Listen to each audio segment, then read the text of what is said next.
How's it going? I don't know, can you see me? Can you hear me, I mean? I know you can see me.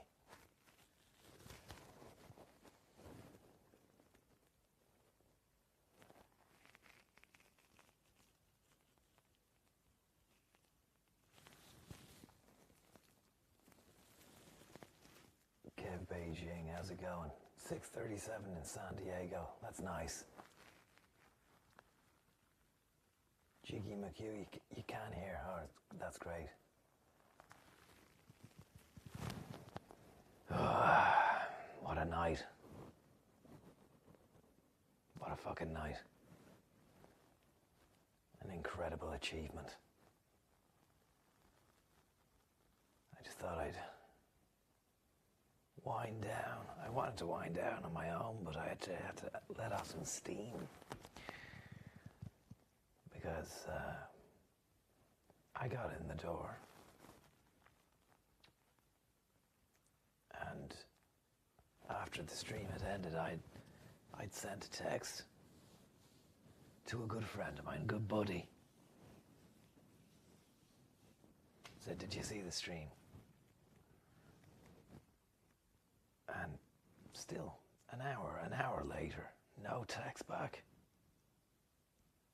Even though the message had been read. And I'm not gonna say who it is. I think you might know who he is. He's a fucking snake, is what he is. Pretend friend.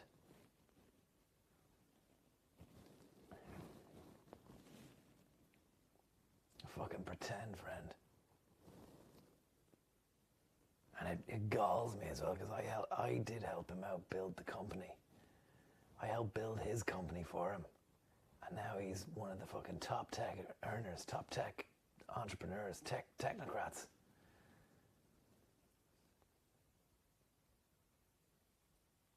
It's not Eddie Jordan.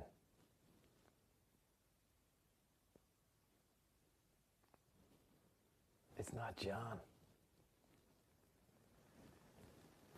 Put it this way, I helped him build an empire, and then once he's got his little empire built and he's making it, he doesn't need old Connor anymore.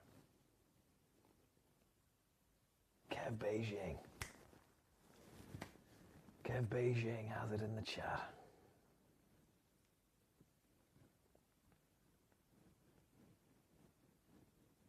Bezos. I've said his name now.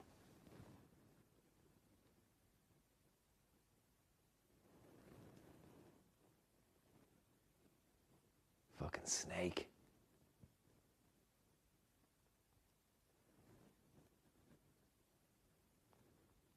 Do you know, and I fucking ran that company back when he was just fucking pissing around like a silly little idiot trying to sell some books. I said, you have to branch out, Jeff. You need to branch out or branch off, buddy. Because no man is a tree. And you're just a little branch. Bezos the big dog, bull legend. He's not that big. He's not that big of a man. He's not too big for he's not too big for a slap either.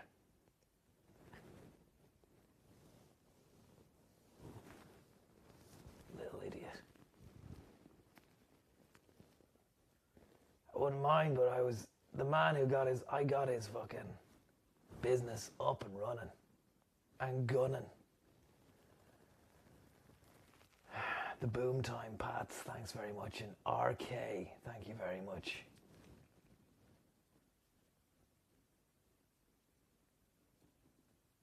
If Bezos gave every human on Earth a tenner, he'd still have 86 billion left.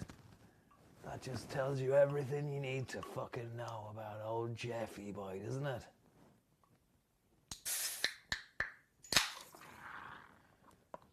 That tells you everything you need to know about the kind of guy Bezos is. for fuck's sake.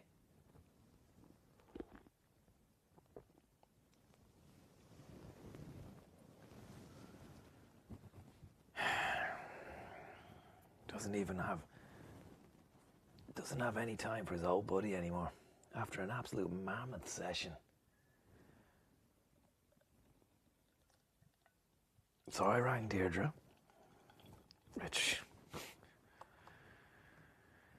I shouldn't have done, 2 a.m.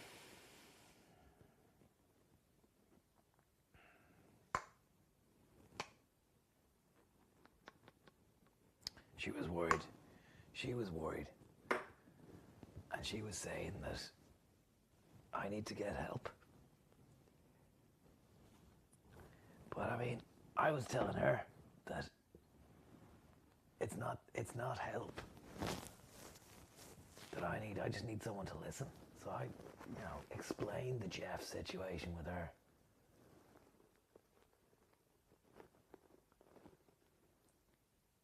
And she just said, it's 2 a.m. Go to sleep. I said, Deirdre, you're not listening to me.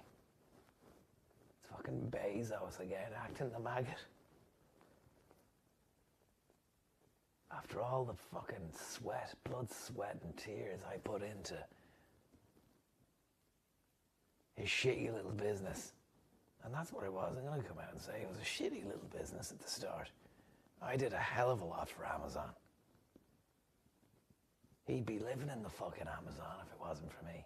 He would have been laughed out of the business world, and he'd be on his hole, out in some fucking forest, fending for himself. Just goes to show you, you really know who the friends are when it comes to the crunch. And I said to Deirdre, I took home a load of gold balls tonight.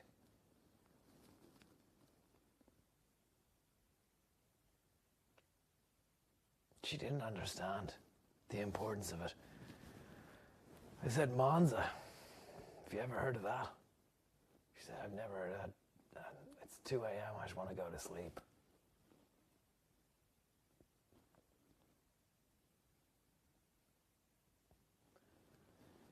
Niall Levy, I think you hit the nail on the head. Bezos just took advantage of your personality and money.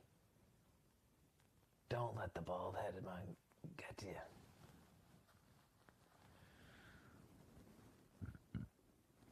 I once said to him, what's the crack with the baldness? And he said that just happens if you've got high testosterone.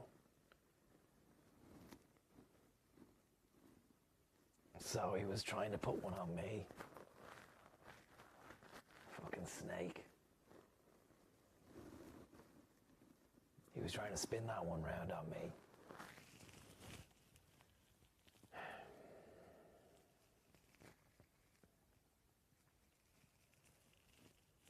Jeff, thanks so much. I know that's not you. That's not the real Bezos.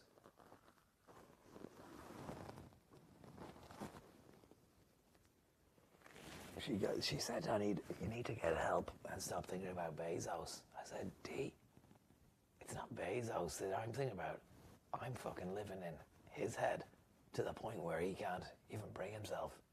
The man couldn't even write a fucking text at 2 a.m. to his buddy to say well done on the golden balls. Or even, he didn't even have the fucking decency to check in and see what I was doing on Monza or on the stream. He doesn't care. He doesn't care. He doesn't give a fuck about anyone. Just himself and his own business.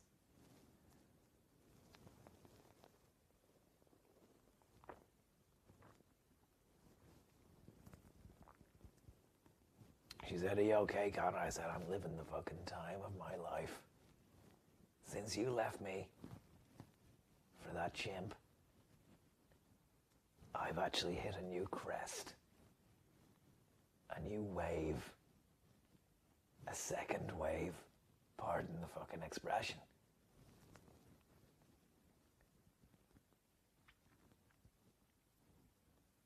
She said, what are you doing? I said, I'm back at the gaff. I'm gonna have a little fucking can for myself, maybe two, to celebrate the victory. And if that fucking snake Bezos doesn't want to get in touch, fuck him.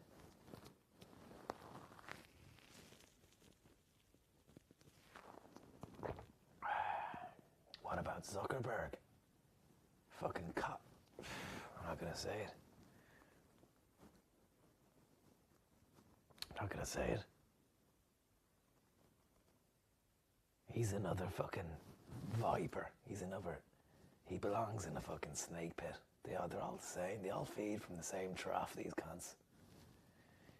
And they start, they're all whining and dining. They're shaking your hands. Yes, Connor. No, Connor. 3 bags full, Connor. Oh, you're great. Yeah, thanks for doing that work, doing the donkey work, the leg work there. Oh, you're gonna see it. You're gonna see a return at the back end. Turnover, we're operating on a loss, Connor. It's not going to happen this year. Maybe next year. And they keep fobbing you off, until you just have to fucking stand up for yourself and say, do you know what? You fucking snakes don't deserve me. You don't deserve me. And I said that to him. And that's the moment it all went to fuck, you know. So, I exploded and I fucking called him a silly little bald idiot. And he never, it's things like that I regret. Things like that, because you can't take that back. Once it's out there, it's been said.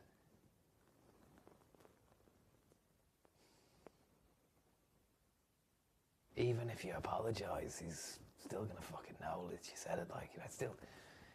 He can be a big man about it, and he is. He tried to present himself as a big man, but I know he doesn't. He still thinks about that. Like when he gets a text from me, I know he's seen it because it's gone fucking blue on the thing. And I said, I'm gonna be getting gold tonight. Tune in, man. It's gonna be a laugh. Watch your old buddy on a fucking stream. Seen it, didn't even tune in. Then I'm fucking sending a message afterwards saying, hey, you must have seen my message, you must have seen me. Did you see me on Monza? Did you see me on Monza? Bathurst, out in Australia. No reply. Nothing.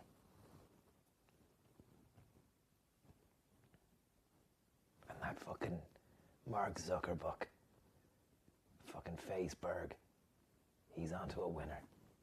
He's onto a real winner. Because he's conned the lie. He's conned every government. He's conned everyone else. He even conned old fucking Conzo. He got me over there for fucking meetings with the Winklevoss twins.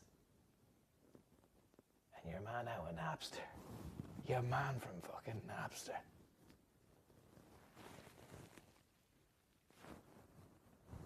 Never hear from fucking Faceberg.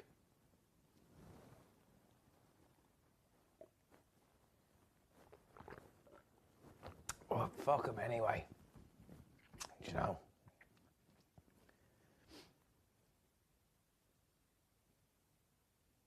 I was saying to Deirdre before she hung up that the container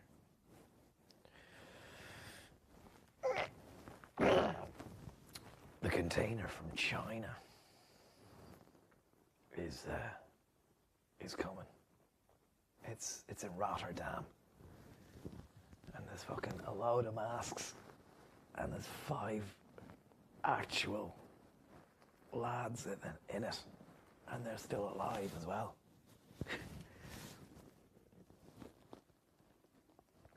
which is fantastic news.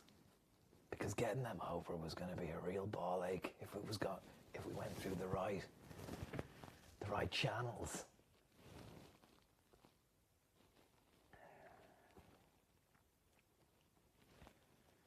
So I was tracking the container there the other day. It got to Rotterdam on Thursday night, and it's been sitting in the port there for It's Monday now. So, Michael, or sorry, Mihal, beg your pardon, I never seen the father.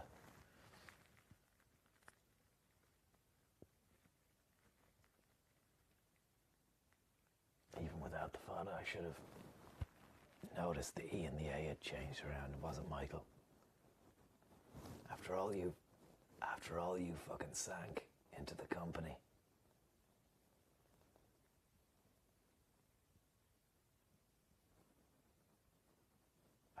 I can't say thank you enough.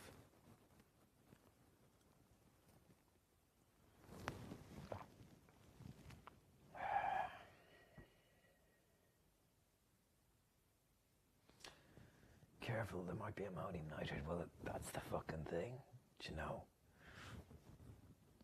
Someone is for the chop on that ammonium nitrate fuck up. That was some bad admin. That was some terrible, terrible work. Heads are gonna roll. The Sunday World, thanks so much. Connor, can I get a comment before we run to print on the love triangle story fiasco with you, Brendan Gleeson and Catherine Thomas? No comment. No comment.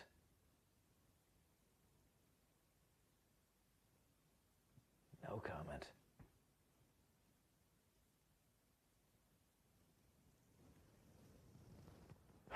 Casey, here, Conzo, your donations were compelled. I fucking case. I fucking hope so, because I've just got a few of them there, and I don't know if they came up on the screen. But I'm saying that I'm giving thanks and praise anyway.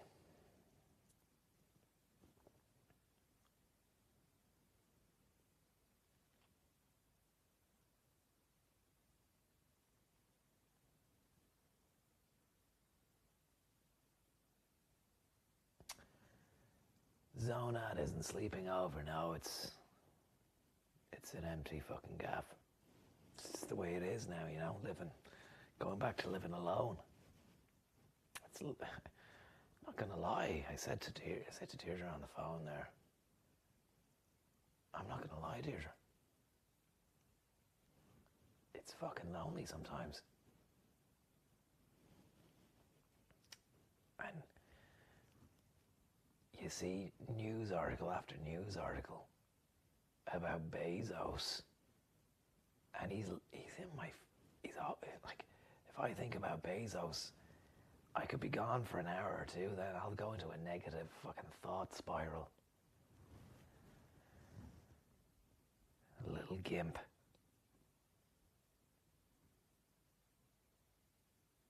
He's a fucking sneaky little gimp.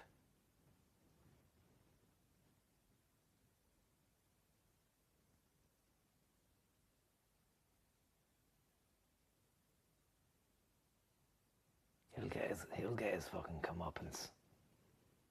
I don't know when it's gonna be or who's gonna fucking do it.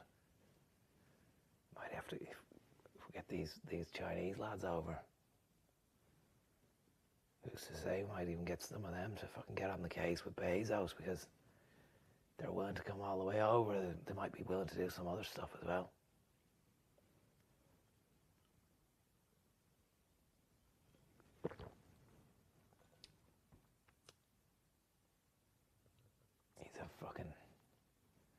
Oh, I fucking seize up and get.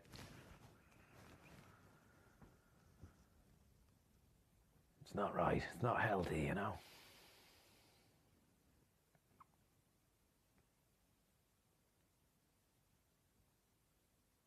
So I asked her what she was doing. She said, I'm asleep. You woke me up. And I could hear himself rustling in his little den. He doesn't even fucking sleep in the bed. Don't know what they do. What kind of fucking weird life she's living with him now. He's got his own little pit at the bottom of the bed. hay and fucking whatnot. I was there a couple of weeks ago to give R his birthday present, or to return the fucking gaming PC. And I could smell shite from inside the gaff, and not human stuff. And there's no dog, because I have the Mothman. And it was just fucking tickles like.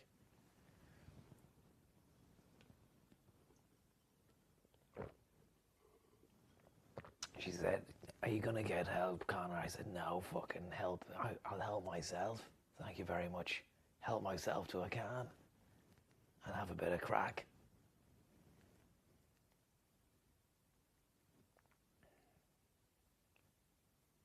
It's fucking sound. It's sound like most nights. Most nights I'll just fucking hit the cans at around 11 or 12 and then just wind down like that and, stick on a podcast or something.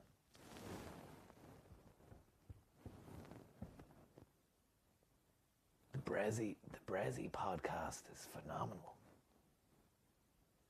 That's key, to really getting the noggin in fucking on an even keel. Sometimes I wire up to Brezzy and I'm tuned in for the fucking day. Get in the car and just fucking drive around. Listen to Brezzy. And it helps. Really fucking helps. Do you want another? I suppose you can't have another.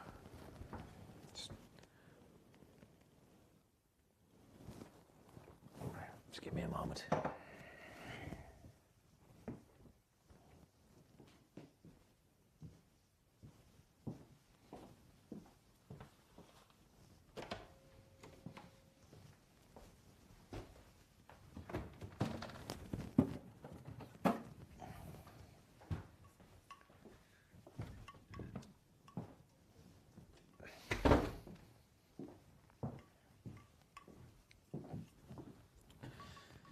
Another thing about fucking Jeff Bezos is he treats the workers like fucking shit.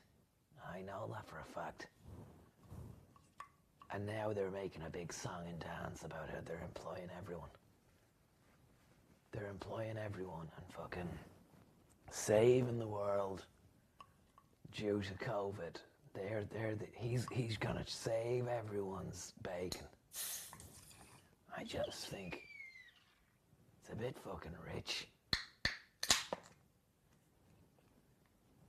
that he's saying all this shit and he knows that Connor is out here. The man who fucking made Bezos what he is today. And he's not getting a look in. I know he's not someone you could fucking trust to help you out in a bind. And that's why the missus left him. And left him for fucking dead. And she got a nice payday. Because that's why he's going around saying he's got the high testosterone. And that's why he's left. But I know the real reason. It's because he's a little idiot. And she's fucking got shut of him. She's got shut of him. And that was the best thing. That was the best thing she ever did.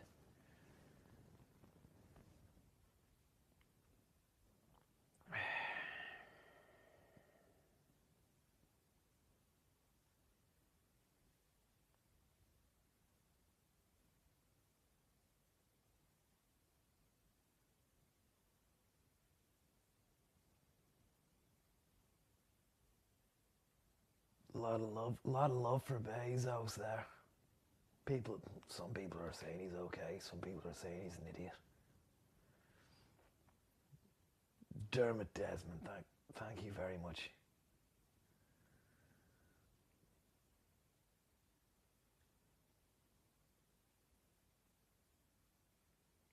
Thanks very much. Reverb doing my head in. Sorry about that. Is there reverb? Where the fuck is reverb? I don't. Give me a moment.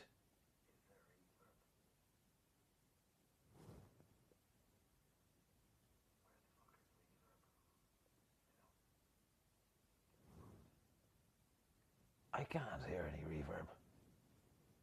Are you joking?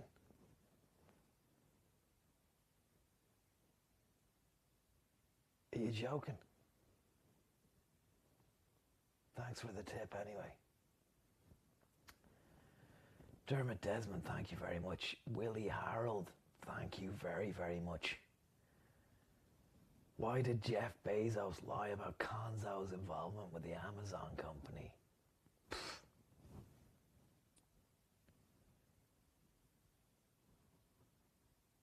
Yeah, I can't. Even if I knew the answer, it'd be too painful to go into it. To be honest with you, it's painful. But it's not going to be as painful as it's going to be when it all turns around and old Jeff finds himself in a situation that he can't fucking get out of. And I'm not saying anything. Not gonna say a word. But once those Michael Kenny boys arrive in the container, they're good to go. On anything. They're smart. They can fix phones. Any phone. Android, Apple. 1+2, 1+2, 1+3, 1+7. Nord.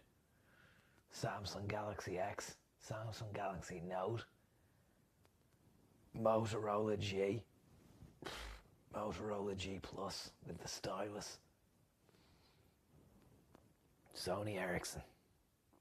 Even the fucking Microsoft phones, even the Nokia phones that they try to re-release and get in on the smartphone market, they can even fix those. Alcatel. Huawei.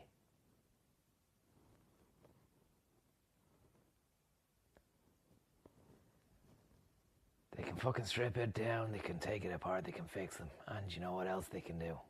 They can fucking hurt people as well. I know that because the people who sold them to me told me that. And when I say sold them, it's not that sounds like trafficking. It's not trafficking. This is an agent who deals with, labor.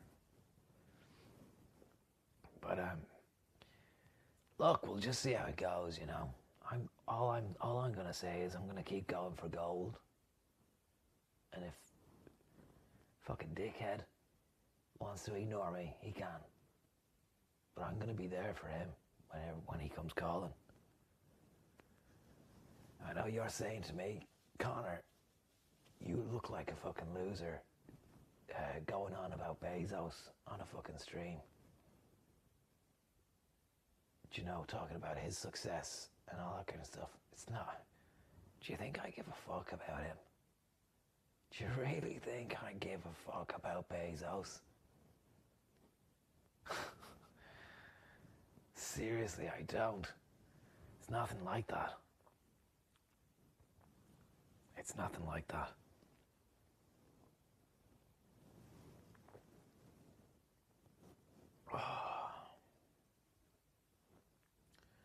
Will they be quarantining? They will, yeah.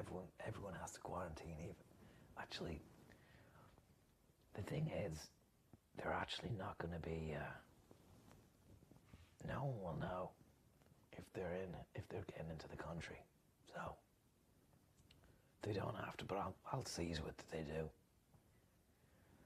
To be honest, they were going to be quarantining anyway because they're not going to be fucking. They're not going to be on show when they get here. Sorry about that. But it just kind of struck me there the other day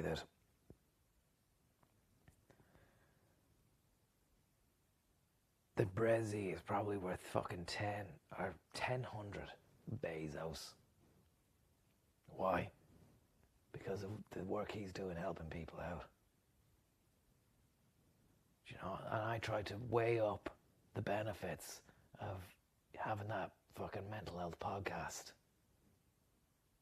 on the Bluetooth earphones, so I could really get the great fucking frequencies of Brezzy's tone, voice, and timbre, and weigh that up against, you know, maybe getting a delivery off Amazon Prime, a 48-hour turnaround. You know, what if you were to buy like a fucking laptop? Which I've done in the past. I bought a laptop from Amazon and a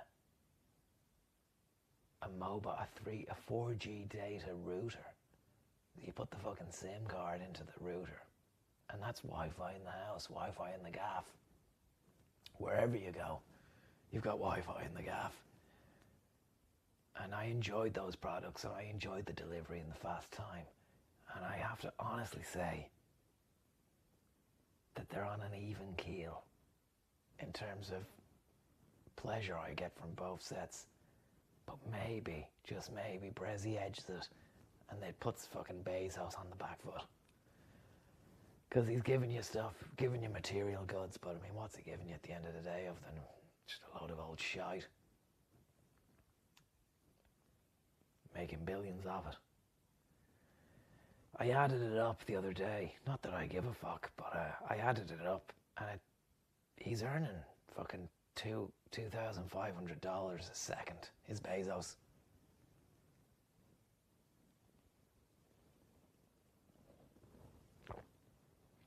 A second.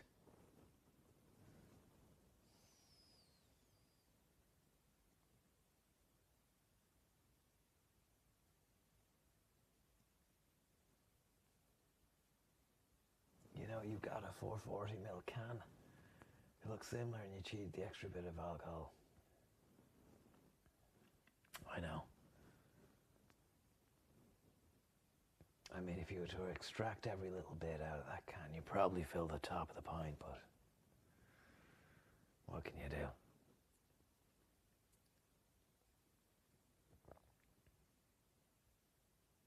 Fucking Bezos.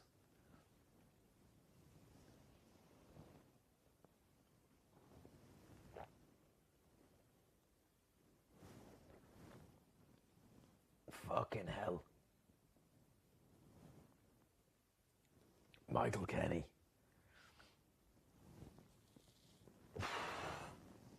You're joking me. I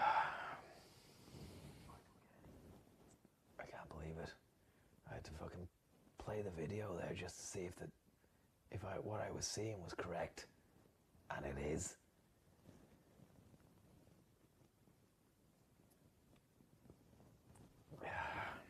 That's Michal, I'm sorry. Calling you Michael. Look, it's been a real strange one of a day. I mean, the gold spinning balls, they do make you feel happy, but at the end of the day, you can't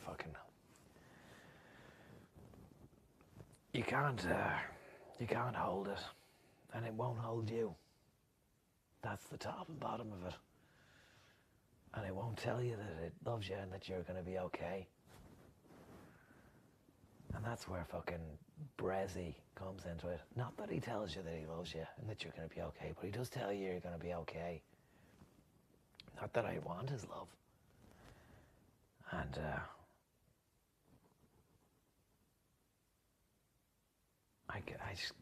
the amount of funding you put into the business is on par with the amount of effort, labour, love, persistence, dedication, grit, determination, tenacity, wherewithal, nous, sense, work rate that I put into fucking Amazon.com.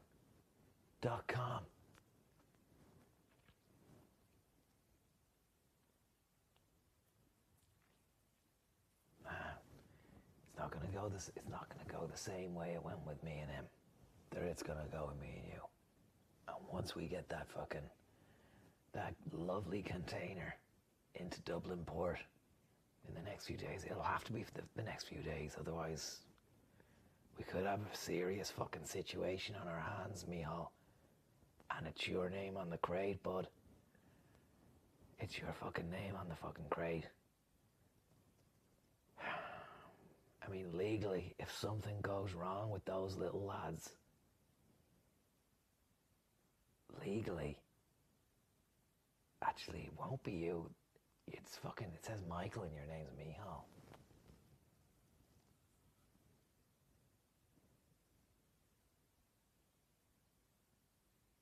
Yeah, legally, you could fucking weasel your way out of that, Michal. You could fucking really leave me in the stinker there. I never saw yeah, it's Michael Kenny on the crate. It's not me. It's not E-A Father L. It's M-I-C-H-A-E-L.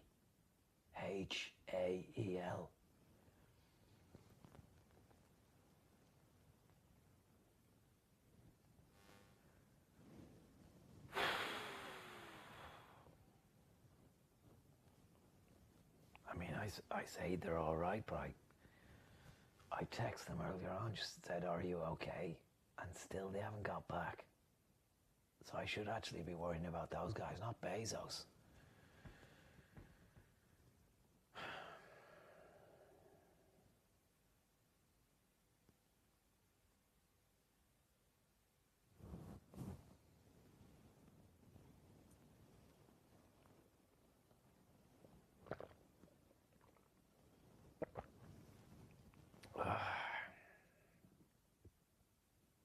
So yeah, I mean, Brezi's all well and good, and they usually hit the cans on a night around 11 or 12.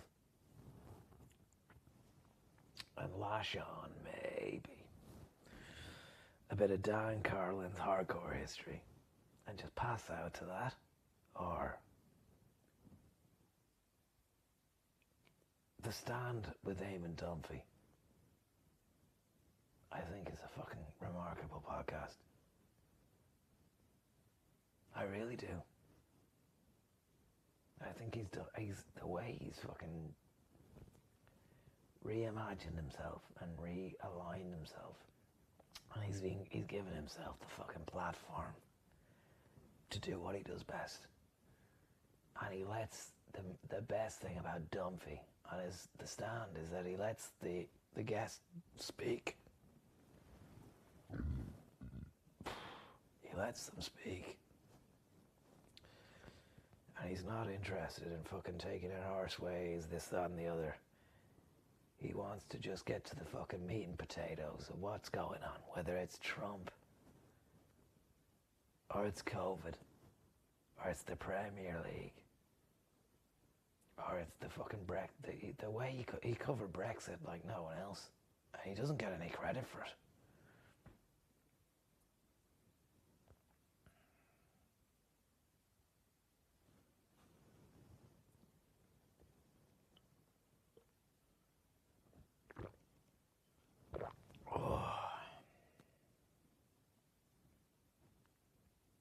Thanks very much, man. Adrian Kennedy, does he have a podcast? Does Adrian Kennedy have a podcast? I might get into that.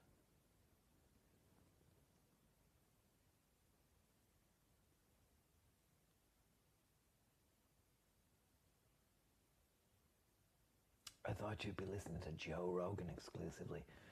I was on a Mad Joe binge there about last year, fucking 18 months ago.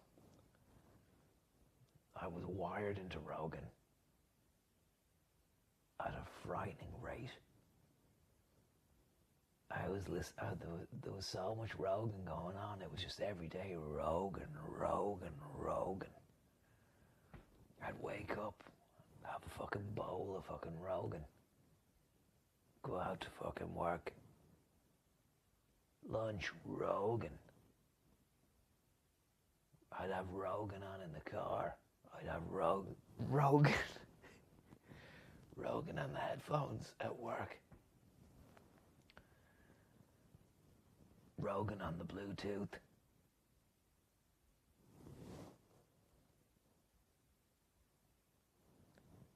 Rogan on the fucking SoundLink Mini.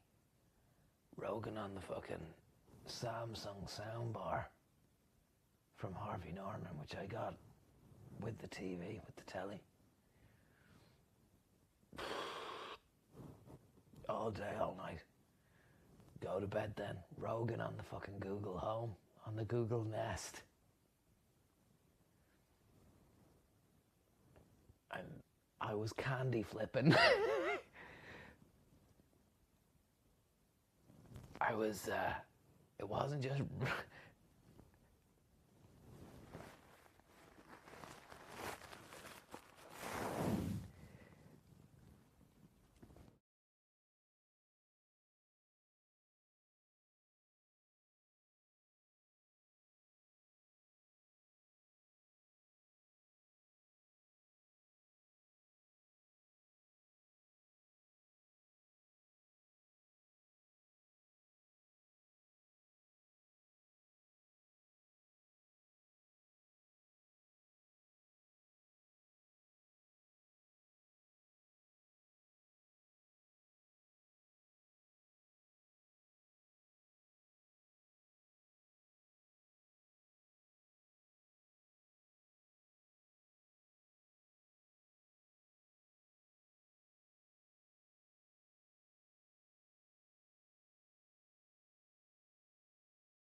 And one more, is there? Oh, yeah, there. One more little man hiding in the back of the fridge. We might as well take it. We'll take it. And we'll see how far we can go. Well, we can only go so far, I suppose. One more and then it's bedtime.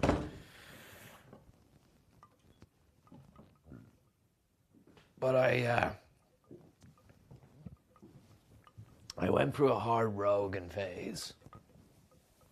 I mean, there were some days I'd wake up and it would just be fucking total Rogan. And you don't want to mix podcasts as well. I started mixing. Poly-podcasting. I was poly-podding. Some of the lads were calling me pocket because I was poly-podcasting. And I'd be going in on high on Rogan in the morning. And then during lunchtime, I'd be fucking sneaking off to hit a bit of fucking Jordan Peterson. Taking blasts off the Peterson pipe.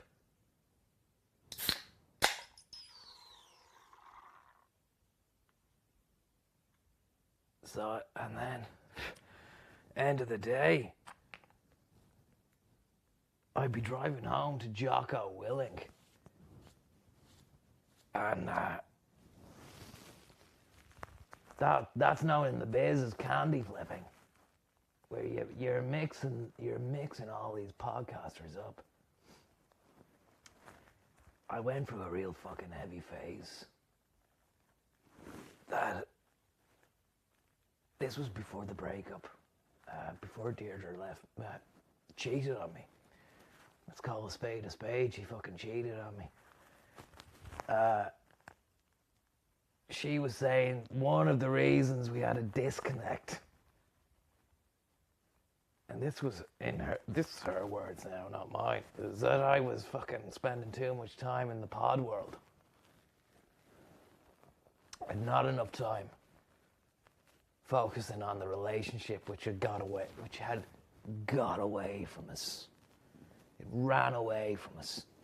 It's the same phrase that kept cropping up in the counselling means that it had ran away from us, ran its course. And of course, I only knew eternity with Deirdre. That's all I ever knew. But she seemed to feel as though I was cheating on her, even though she did the cheating on me, that I was cheating on her with Rogan, Peterson and Willink.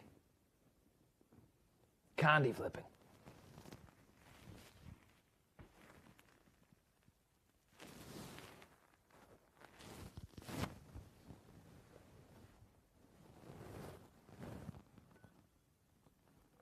It got to fucking bad levels, is what I got to.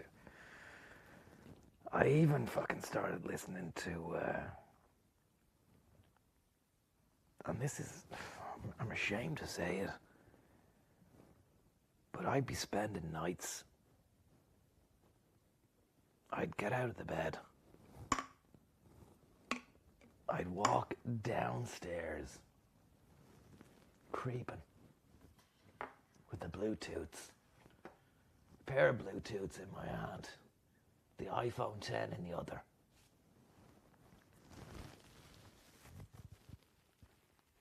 And I'd be listening to fucking podcasts by Joey Coco Diaz. And what's that other cunt? Eddie Bravo. I was on a mad fucking Bravo binge. And it went too far. It went so far, I nearly never came back. Bravo 2-0.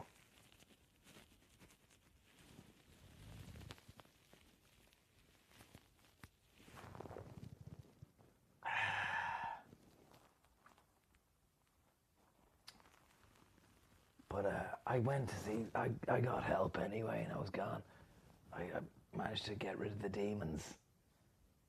And it was the Brezzy podcast that got me back into fucking reality. And Brendan Schaub, who's fucking hilarious. You gotta check that guy out. He's a fighter. He's an MMA guy he's turned his hand to podcasting. And the world is his oyster. He's fucking brilliant. Hilarious. He has a podcast with a fella. Don't know his name, but I think he had to leave the podcast there actually this week because of some bad juju or bad stuff. A few women came out and said he was doing some bad stuff, so it's a shame because Schaub is fucking electric. And some of the guests they have on are quality as well.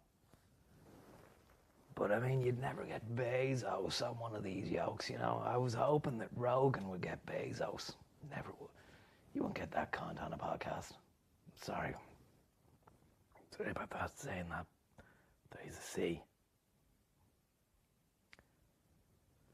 Too secretive. Much too secretive.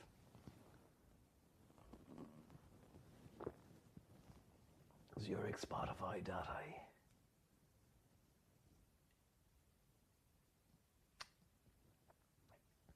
Bezos diazepine, thanks so much. Connacht, the hedge fund, thank you very much. Here, Connor, enough pillow talk. Did you have a big fuck off party with Matt Cooper and Ivan Yates? where Yeats drank a, Meth- a, Meth- a Methuselah of champagne upside down in his birthday suit, or what? Jesus, man, you know too much. If you're asking those questions, you've all the details. You don't need me to give you any more. As you know, Connick the hedge fund, thanks so much. And Balak Bezos and Big Tripod, thanks, and Poddy Bob, thanks very much. I'll get to you in a second, but I just want to answer Connick here. That Yeats is a madman for fucking suspending your disbelief, in that he is something. And he does a lot of that suspending, as well as suspending your disbelief that he is something. He suspends himself on hooks from the ceiling. I've shown you this before, the footage or the scenes, the photographs from the fucking book launch that he did in Eason's on O'Connell Street, where he shocked everyone. He shocked the staff, and he'll actually never be allowed back in there after the stunts he pulled. But he was suspended from the ceiling for using RCA cables and attached via bulldog clips to his back on hooks as well, through the skin. I don't know if you've seen this suspension stuff that people do. It's people who don't mind getting their skin impaled, people who've, done the cutting kind of stuff, that kind of stuff, cut and shut. I don't understand it. Another world. Completely another galaxy entirely. But Yeats, fuck me, man, he is some power force, and I cannot believe such an accomplished broadcaster such as himself has not gone and done his own podcast. Because it's funny like that, the way you don't get people who actually have talent going, I'm going to leave News Talk and then do my own fucking yoke. Do you know what I mean? I suppose he just gets employed by people because of how good he is. But Rogan's on another fucking level. If you look at Rogan and Peterson, they'd shit on News Talk. And even Peterson now is fucked up in the back arse of fucking Moscow on Klonopin or fucking Benzos or fucking whatever milligrams or whatever the fuck they're on. He's out there. I tell you, he's got a great podcast as well. His daughter, fucking Blondie, she's got a great fucking pod show. And she's not bad looking either, which stands to her. Really does stand to her. Thanks very much, Poddy Bob. Damn cons, hate to hear it. Chin up. And the suspension even higher on the Mercedes. Yeah, defo on that higher. I'm not going to lower the car at all. Not like one of these rally boys, A Mercedes isn't meant for rallying. It's just a higher class of car. It's a higher species, as far as I'm concerned.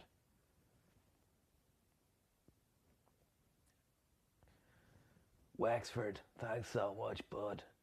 Heard the Coronas played at your birthday this year and Danny took a shit on the living room floor. That's a lie. Don't know where that came out of. That's not Danny. That's not the Coronas. That's not the Danny I know. And he wasn't even at the birthday bash. He was at my birthday 10 years ago. It was a fucking great show. Great show they played. And they could charge great back then. They could really charge fucking high rate. Not sure what they're charging now, but I mean, fair fucks to them. I remember saying, I put my hand on Danny's shoulder and said, you're gonna fucking go places. And I said, I want to bring you to those places. I slipped in the business card, even though I've never done any music management. I looked him in the eye and I said, "You're going to ring me, Danny, aren't you? You're going to ring me tomorrow." Call never came through. No missed call, no nothing from the Coronas. They already had a manager. I said I could better what he was doing. Just goes to show you, like, showbiz. It's all smoke and mirrors, buddy. It's all fucking smoke and mirrors. That's why Yates is a breath of fresh air. Leinster, thanks so much. And RK. Thank you very much, RK.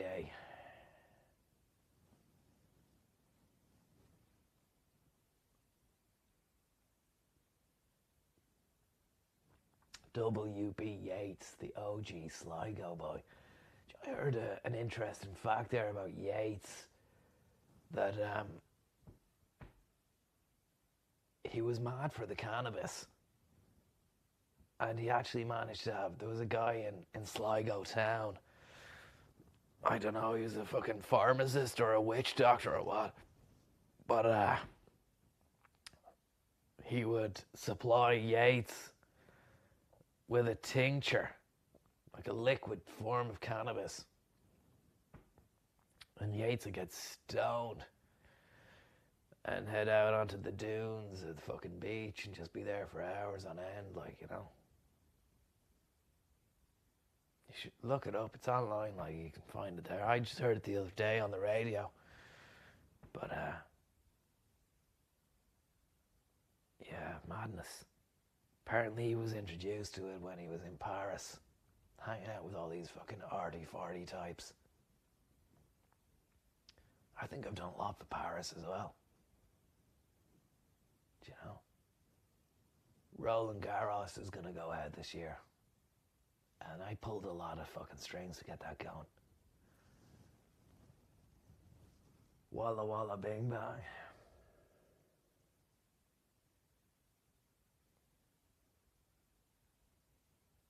WB, yeah, he was into that sort of stuff. He was into seances. No way.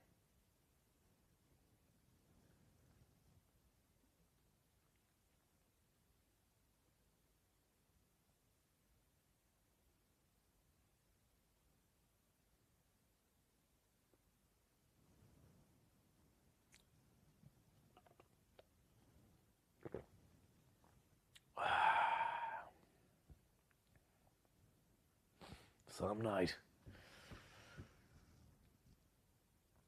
Monza. What a track.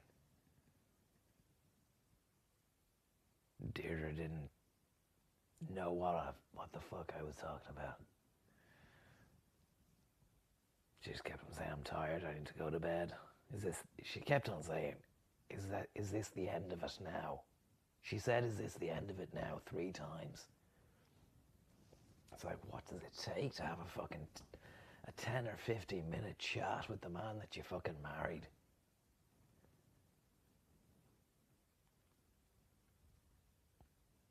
Doesn't ask how what man is, she doesn't care.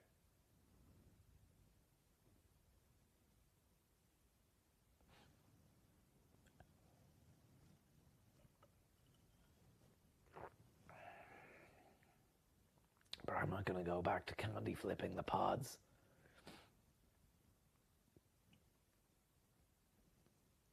One or 2 Brezzy a day. It's been days when I've double dropped the Brezzy pod. And then I fucking just top off with a dumpy. Take a dump. Pass out on the couch here with the fur ball. The good thing about the fucking hardcore history, Dan Carlin, is that they're a session. That's a session cast.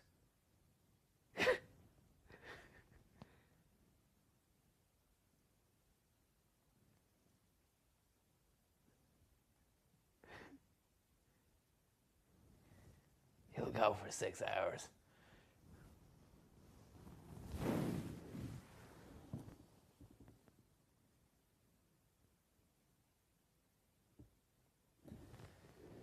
He'll go for 6 hours and he won't stop. I'd love to meet him. I really would. I'd just love to see his creative process, the way he makes the cast, the way he makes the pod.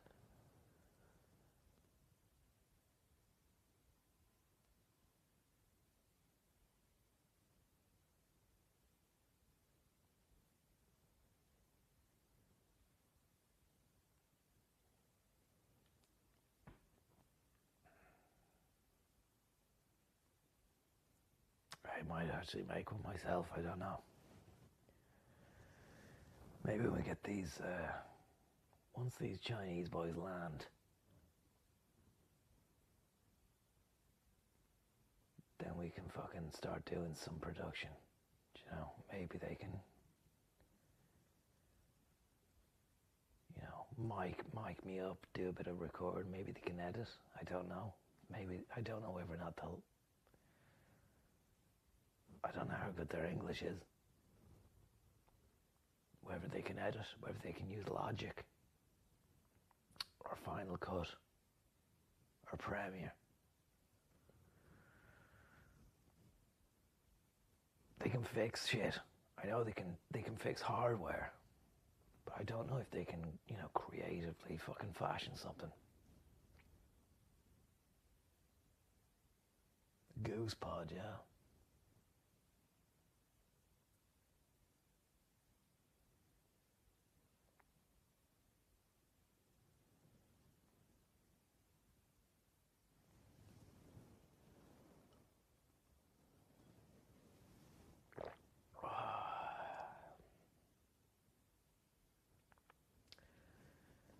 San Pellegrino, John. Thanks for the tip. Thanks for the tip, bud. It's very, very kind of you.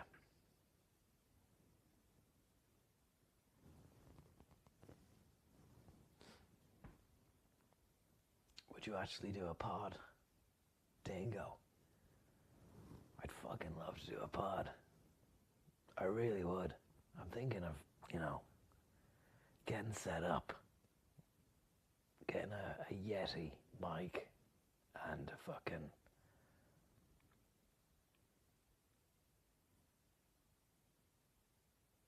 that's all I need, just a good USB mic.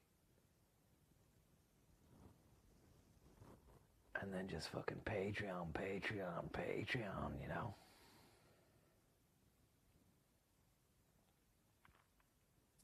You look at Rogan.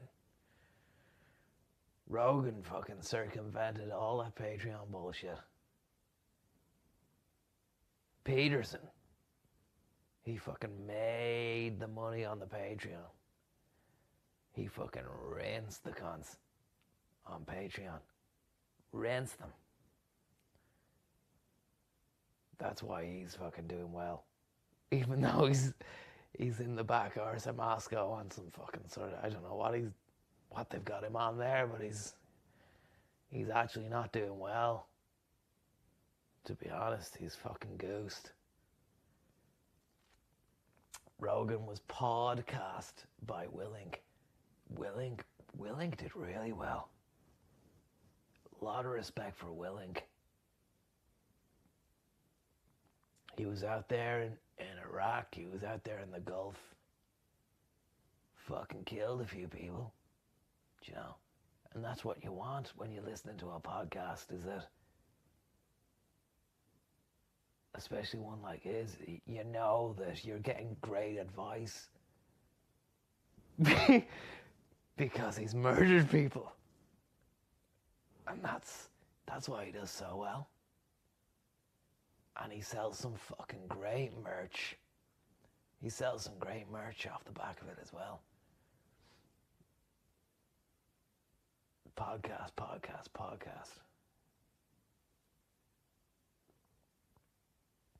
I'd love to get Zuckerberg on. Love to fucking lure Bezos into a pod trap. Love to fucking lure Bezos into the fucking pod trap. I'd be like, yeah.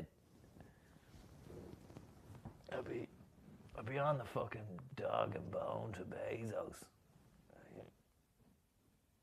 Yeah, Bezos. Hey, John, or fucking Jeff. How's it going, bud? Do you want to fucking go on the podcast? I'll make you look like a star. You can say what you want, man. And then when he's on, pure ambush. But you fucking cut me out. You cut me out, you prick.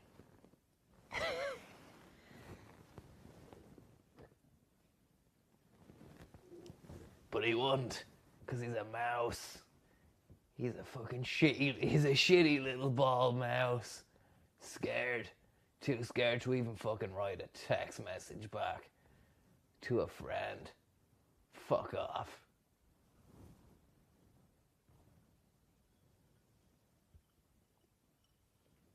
You know, friend of mine, Bezos. You're a fucking loser, man. A cabbage.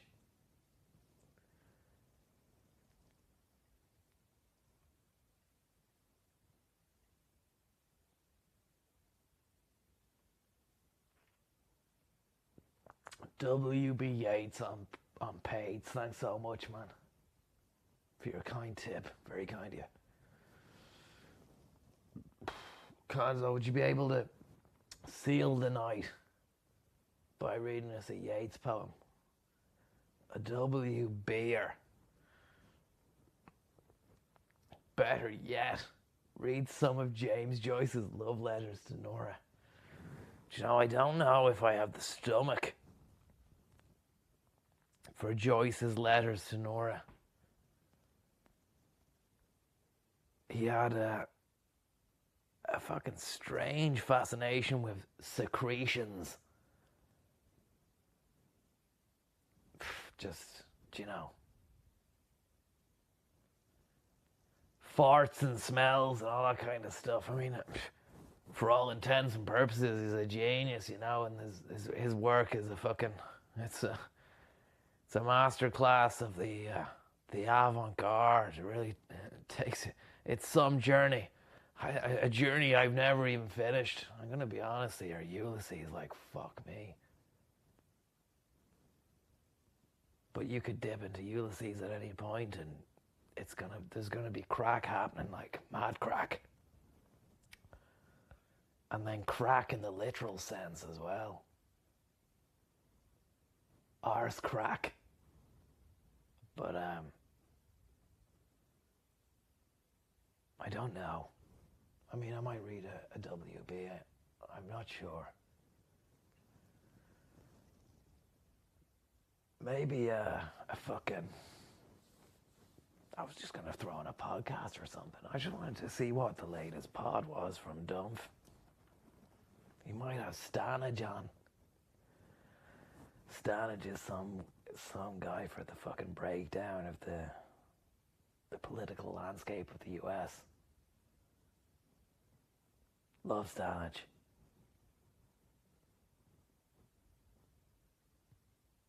It's funny, you don't get Stanage. Stanage isn't on any other stuff in Ireland. I know RTE have their own correspondent out there in Washington, so they're not going to utilise the editor of The Hill, who probably knows more than anyone else, you know. Do you ever listen to the rugby, Owen? Don't know. Well, Neil Francis. What can be said, man? He's just... He knows his onions.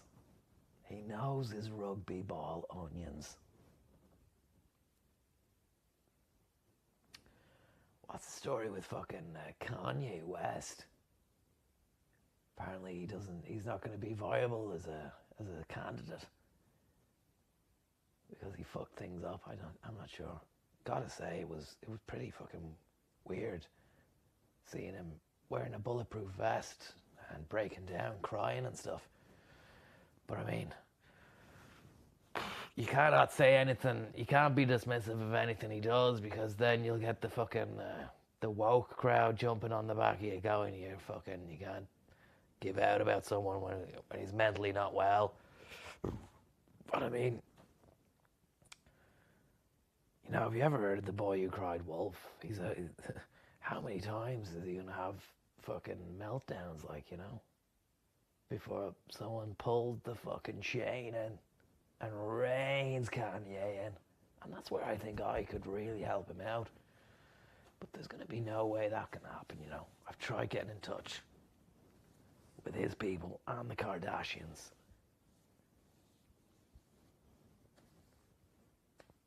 But nothing back.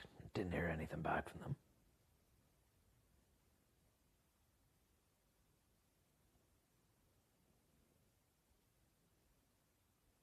That's that fucking snake Bezos got to them. Told them to ignore me. I wouldn't rule that out either.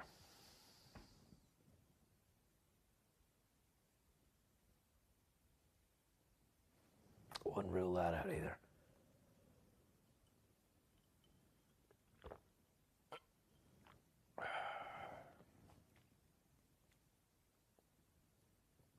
Bezos.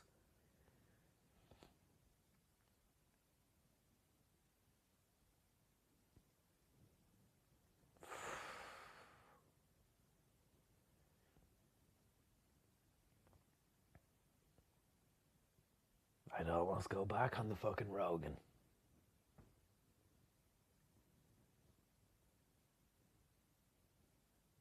That's the way I feel when I think of Bezos. I'm not going there.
If there's another can.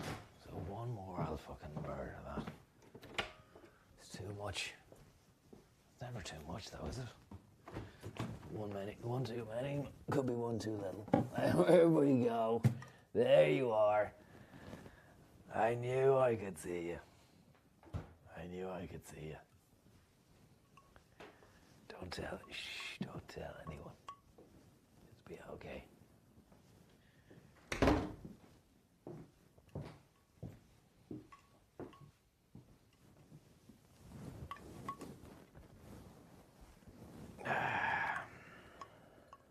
How's it going, guys?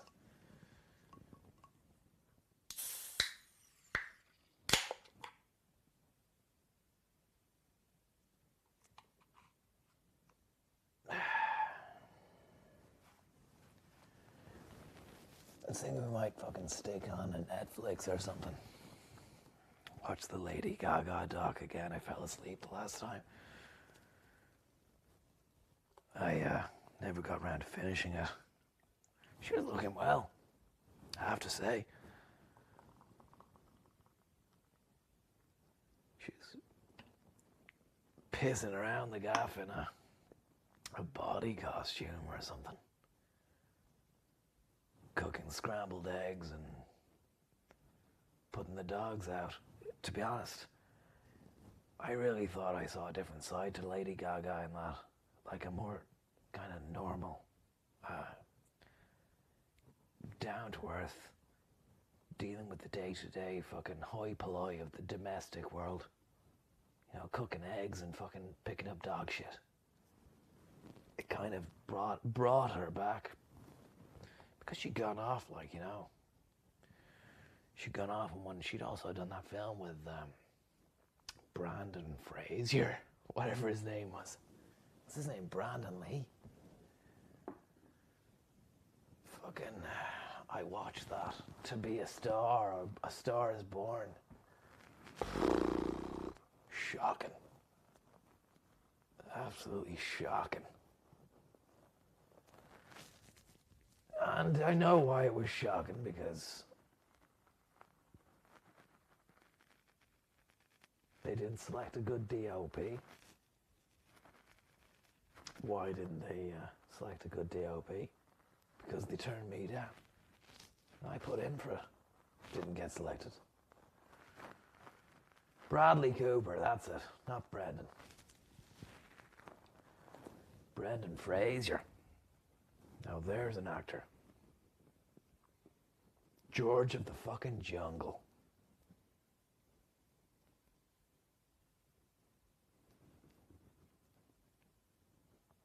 Encino Man.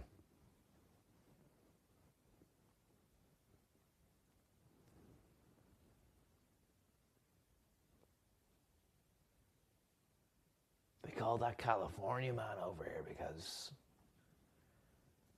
you know, we didn't know what Encino was. Brendan Fraser, yeah.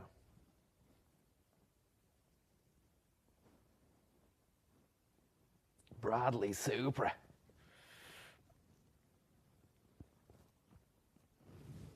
The good times. Fuck Bezos.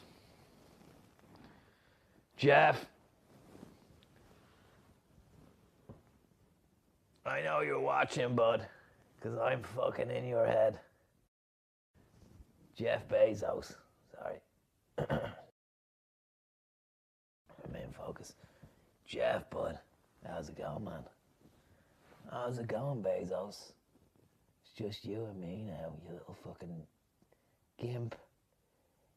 You're running around there with your fucking gimp. You've fucking lost it all, man. $2,500 a second. That's fucking bullshit to me. Because it was never about the fucking moolah. The mullah. The filthy lucre. Your hands are fucking filthy, man. Have you washed your fucking hands lately, Jeff? Jeff? You better wash your fucking hands, man. Because they're shitty. They stink. And the way you're treating the workers as well, I know the shit I could fucking put on you, but I don't. I don't. Because I'm a fucking loyalist. Not like Johnny Adair. Not like any of those fucking Orange Sash lads. But I'm loyal to the cause of you. Even though I think you fucking screwed me over. You screwed the pooch on this one. You screwed the pooch, Jeff Bezos. This puppy ain't gonna forget that. Do you know why, Jeff? Because every dog has its day. You little fucking gimp.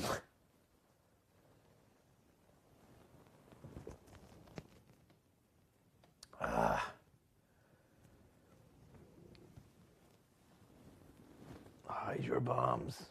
Bezos. Bald Matthew Broderick. Yeah, whatever. You can say what you want about the guy. He's a fucking dick, but he's done it. He's gone and done it. He's got the billies. He's got the billies in the bag. It doesn't matter. It doesn't matter to him.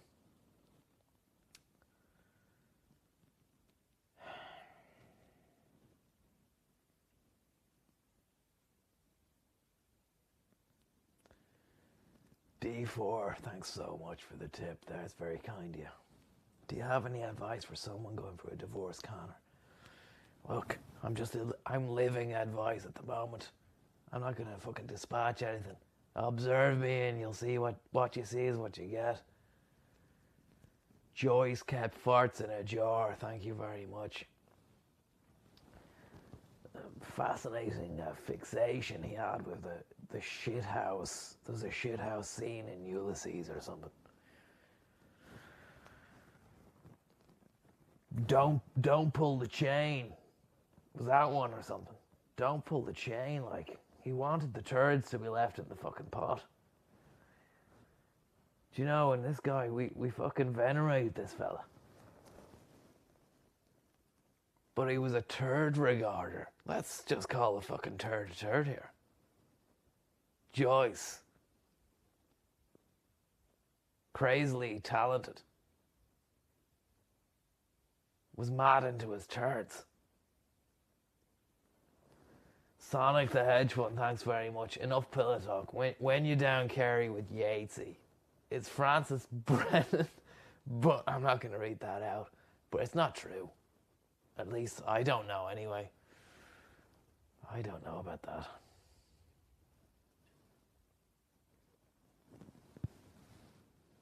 Can't confuse the artist and the man. Yeah.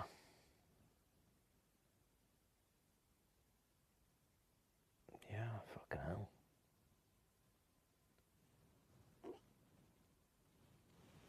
Some artist, if that's the case.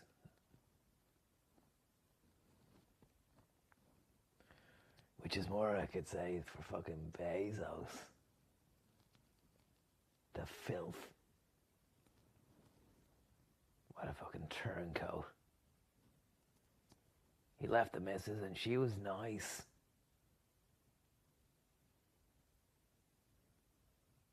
She was nice. But he's out there running around like a little fucking bald idiot. Fucking trying to get whole. He doesn't have to try because he's Bezos.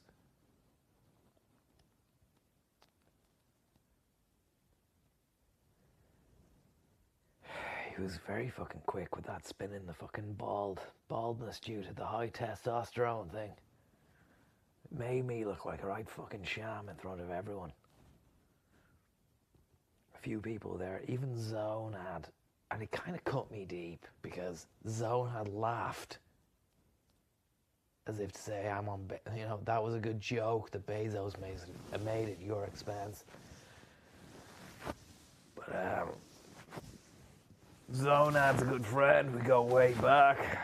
We're in school.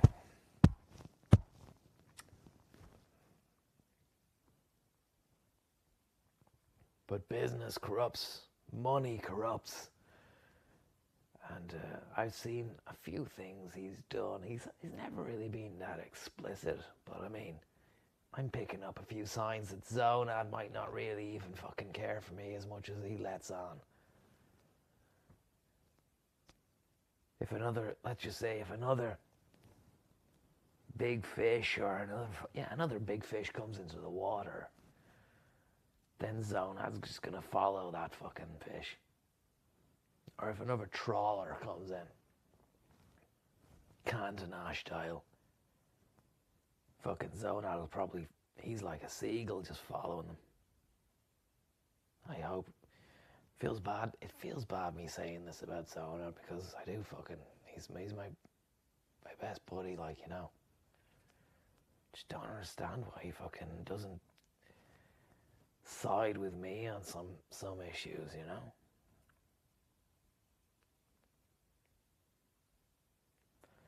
Tell you who's great though. Sandaco Linan. What an absolute fucking gent. An amazing entrepreneur and model. And against the odds, you know, the man was born with a fucking size 5 regulation soccer ball for a head. Could have been really easy for him to just fucking keel over, roll over. People kicking him when he's down, literally, in the fucking head because he's got a fucking football for a head. But he made shite of the opposition. Came out fucking swinging. Pop-up gooser. That was a masterstroke. I really, really respect Sondico with a passion.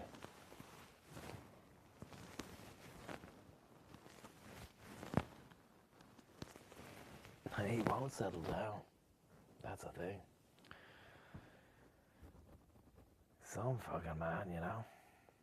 He's relentlessly showing me all the dalliances and sexcapades he's at on Tinder and all this kind of stuff, you know. And half of these women, you wouldn't think, you know, they'd be into a soccer ball cranium, but they fucking go nuts for it. They fucking love it, you know. They literally want to head him. They're heading him. You know, that's what he tells me anyway. He's on the ball.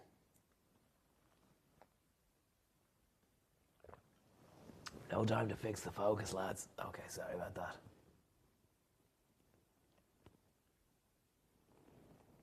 What about now? Is that okay?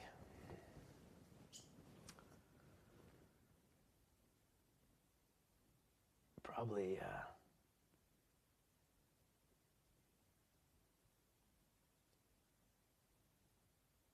your laptop isn't focused. It's not a laptop, man. You're looking at the fucking Panasonic GH4. A fucking great camera. Got this in fucking the Tokyo Roadshow. Got this off Russell Grant, the astrologer. Fuck. Bollocks. I got this off Russell Grant, who owed me a favor after he fucked up my future. I told him I threw it all on fucking red in Las Vegas because he told me that fucking Mars was into Venus in a fucking sick little way. He told me Mars was into Venus in a sick little way before the McGregor fight. I was over there with fucking Johnny Crumlin and a load of lads from around that area. I was trying to fit in. I fucking managed to do it. That was the Gaiety School of Acting coming in. I managed to crush the fucking Kalini vowels and fucking compartmentalize and truncate my fucking Dalkey drogue into a hardened working class kind of brogue, and it worked. But I fucked it all up in the casinos. And it was Grant that fucked that up. So when I got back home, I took a fucking Ryanair flight over to London. I waited for Grant outside his fucking I'm not gonna dox him, I'm not gonna say where I waited for Grant. I got a hold of him. This is Grant. You fucking listen to me here, you fucking astrologer. I'm after losing the life savings, the honeypot, in Vegas, because you told me that fucking Mars was about to clench Venus. You lying bastard. Now I want you to go and fucking withdraw some cash. I probably should be. Sorry, that never happened. That actually never happened. Don't know where these tales come out of. And I'm drunk, but that's just the way it is. It's never happened. And Russell Grant's a great astrologer as well. He's up there with fucking Mystic Meg and all the other ones that do all that stuff. Fucking legends.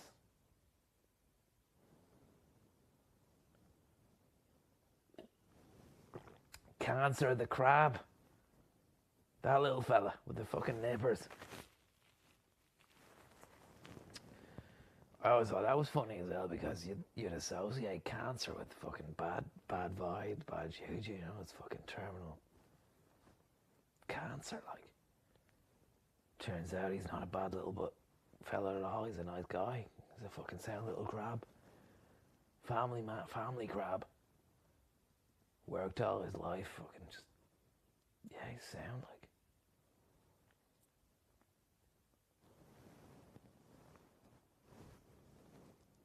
Just more than can be said for Bezos. Cunt.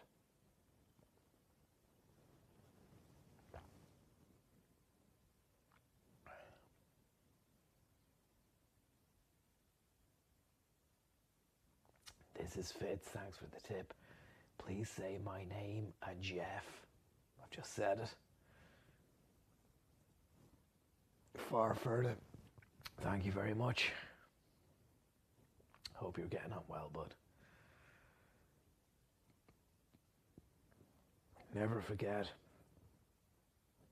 you have the potential to become the most disgusting maniac in the world. That's a quote by Jeff Bezos, whispered in my ear in the bathroom of the electric room last weekend. Fucking scumbag, isn't he? Doesn't surprise me, Farford. Doesn't fucking surprise me.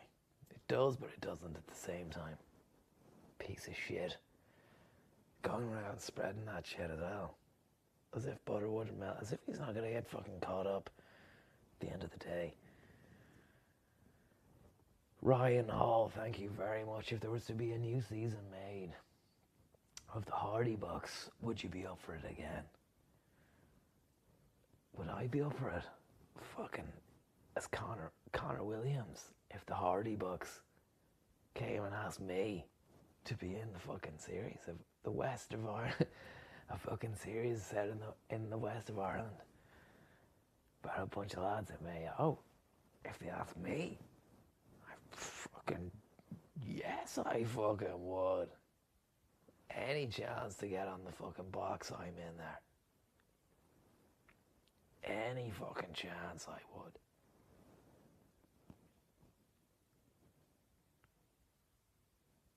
Don't know if I can do the accent. I'll try, like.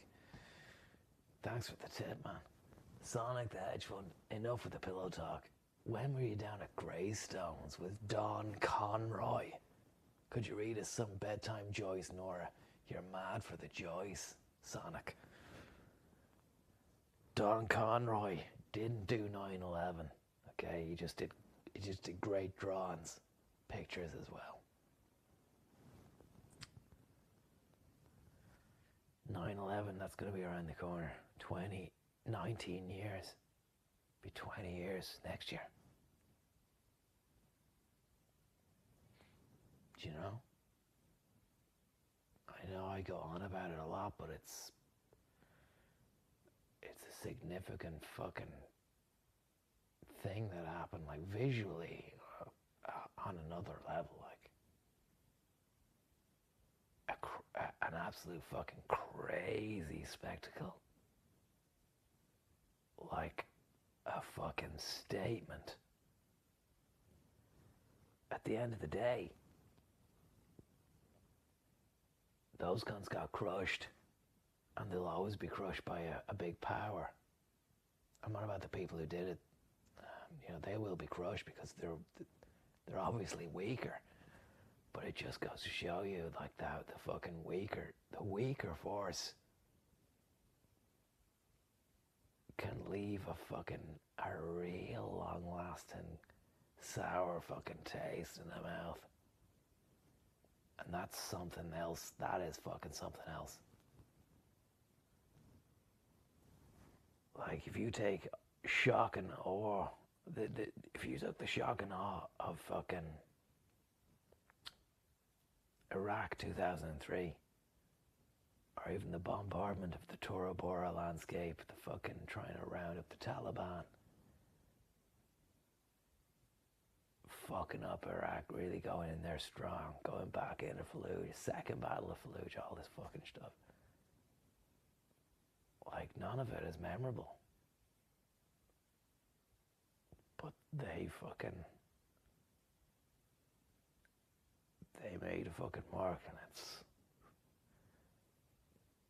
even though it hasn't really fucking it's not like it amounted to a big fucking movement. Might have done in the Middle East with ISIS and all those cunts, but they're gone now. You know, they were never going to hang around. But that image is like, fuck me, man. Hitting the one building and then getting everyone to tune in and look.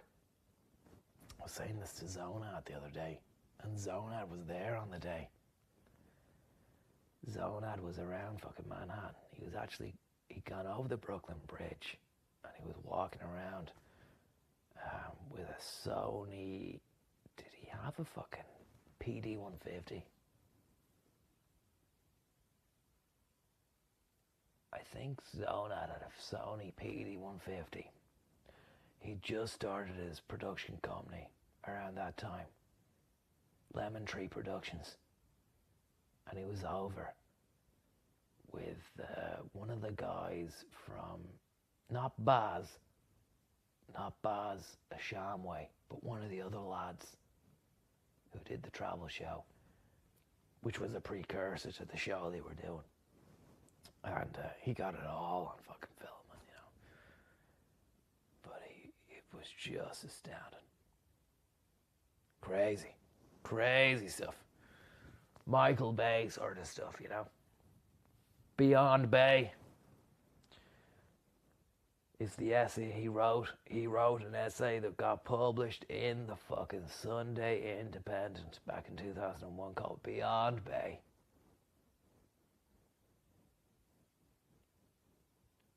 By Zonad.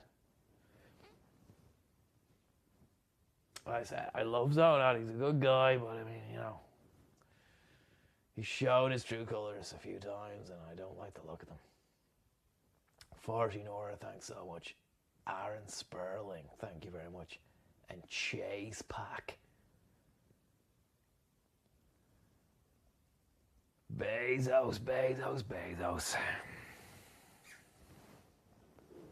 That's a bit close.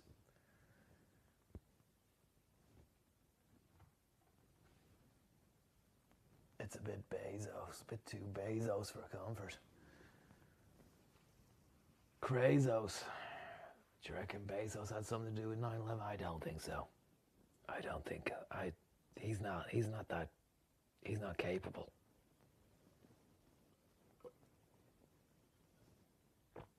He gets people to fucking run the shop for him, and then he fucks them off then when he realizes they're getting too big for their boots.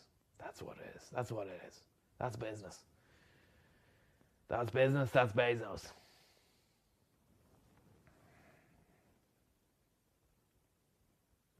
It's fucking Bezos.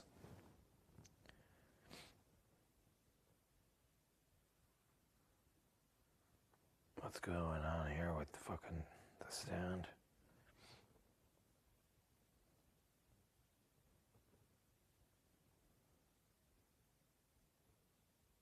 There's another one. The next 10 days are critical with the COVID. Trump. New one here from the Dumphy. Stanage on the Trump presidency, on the electoral race. That's going to be a really interesting race, because you've got Trump, who's, you know, losing the weight of public opinion because of the COVID fiasco, you know, saying it is what it is and all this kind of shit. Then you've got Biden, Joe Biden, who is, the people say, is losing his mind. So it's going to be a really interesting American election. And I can't wait to see how it all pans out. I wouldn't put it past Trump winning again. At the same time, it could be a different kettle of fish, because people were voting against Hillary in 2016 because they didn't like her. there's not as much fucking hate for Biden, but he is rubbish. So he looks rubbish, like. So I don't know if that's gonna work. If that's gonna work against him or what, I'm not sure. No hope, someone says.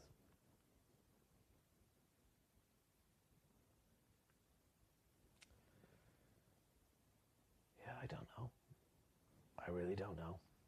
It's a strange one.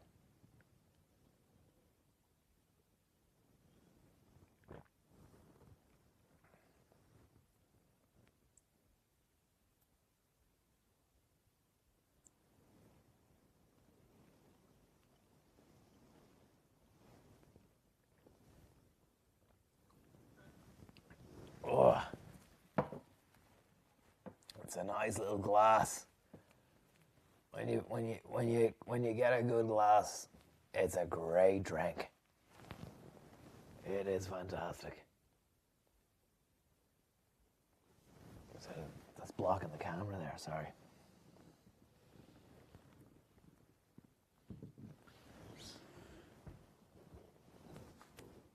I wonder what Stanage is saying. He's some guy. He's a great reporter as well. Hello and welcome to The Stand with Eamon Dunphy. The Stand is proudly supported by Tesco.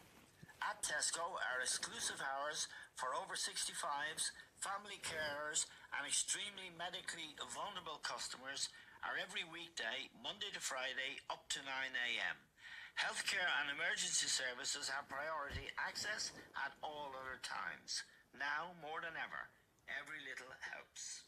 Now this week, great advert for Tesco. in the United States, there was more extraordinary news of Donald Trump, the instability in the United States around the coronavirus, the partisan nature of this election, the behavior of the president gives quite a surreal air to what I think many people believe is the most important election in modern times, if not ever.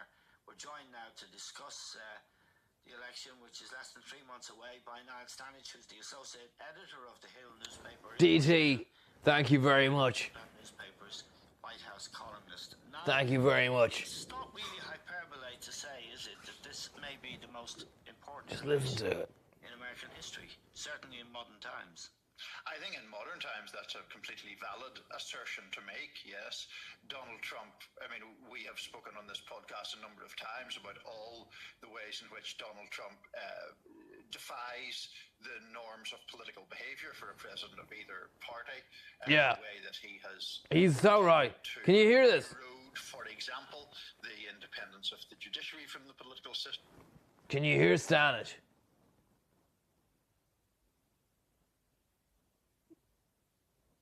Can you hear Stanage there?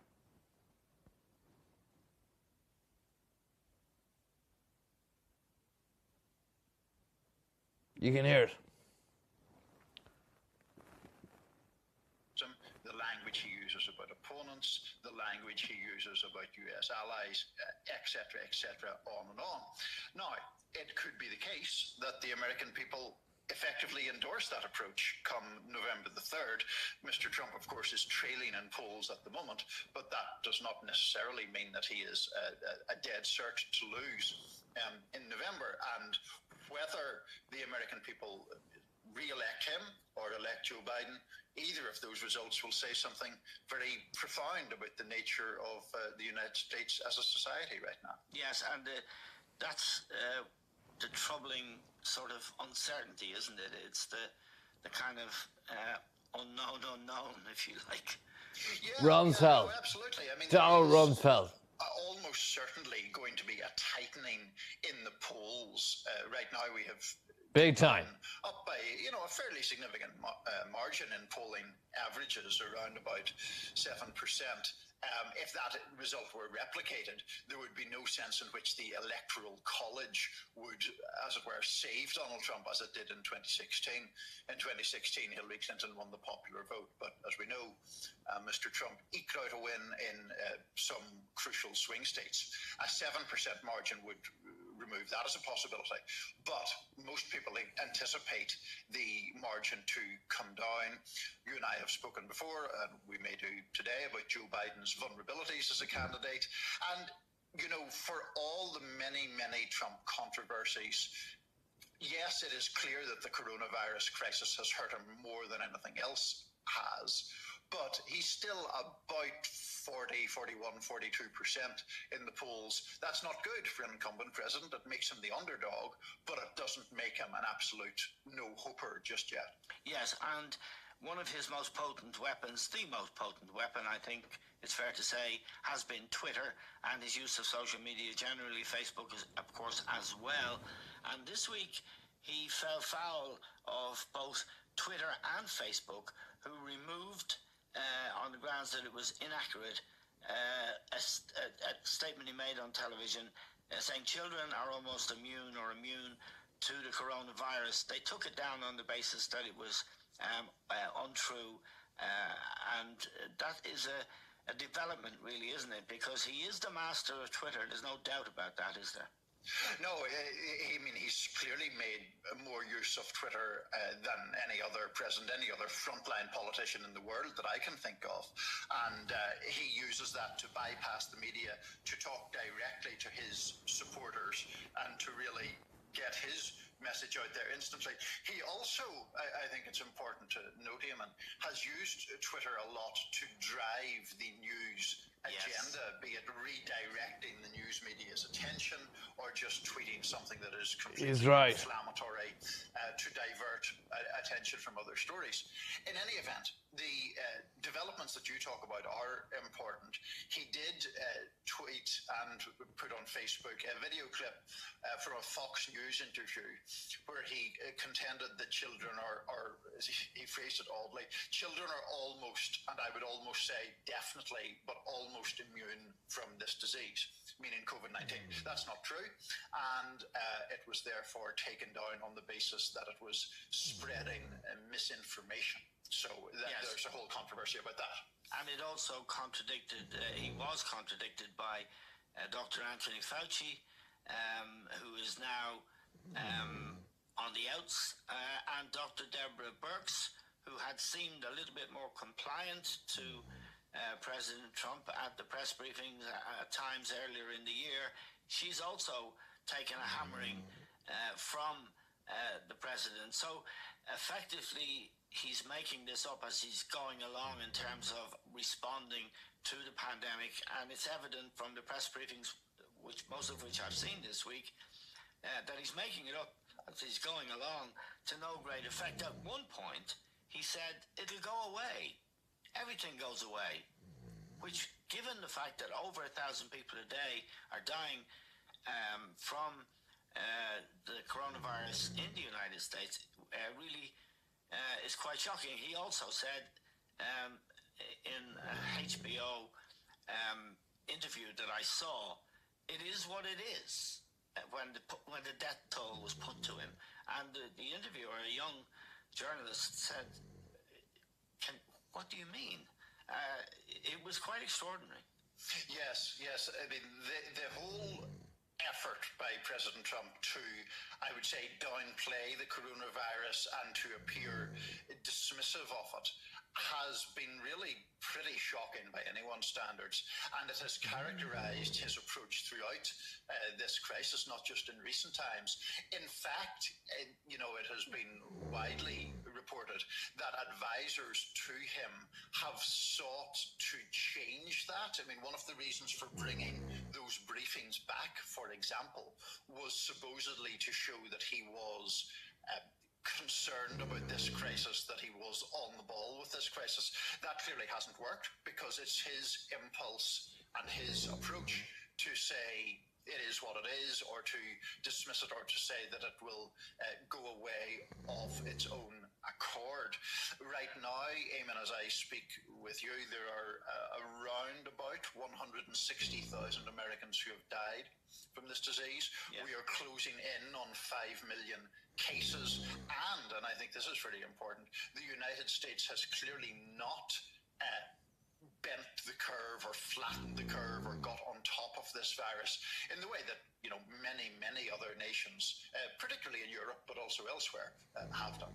Yes, in that HBO interview also, he produced some sheets of paper purporting to show that the United States was best in class in the world. And he said that. The interviewer, again, a young journalist, responded very sort of smartly. He was taken aback. Trump handed him the sheets of paper, and the journalist just... this was a man who appears to be deluded on the question of COVID. Yes, and that exchange, I think, raised issues about the whole climate of the White House, which is one in which Trump seeks good news, and the people who provide him good news appear to advance in that world, and the people who would try to temper that optimism or provide more realistic news seem to find themselves on the outs. You mentioned Deborah Birx, for example. Yes. Deborah Birx was described by the president as pathetic a few days ago in a tweet, and her purported crime for that was basically agreeing that the United States was in a bad situation as far as the coronavirus is concerned. Dr. Birx was someone who had, I think, tried to be more accommodationist with Trump's approach than Anthony Fauci had done. And like many other people who, I think, justify their own involvement with this administration on the basis that maybe they can change things or they can maneuver around Trump. This idea of the adults in the room, as it's sometimes called, this is not a statement of partisanship. It's just a fact that has almost always failed, be it Deborah Birx, be it Rex Tillerson, be it Gary Cohen. There's a whole list of people who have sought to do that, and it hasn't worked.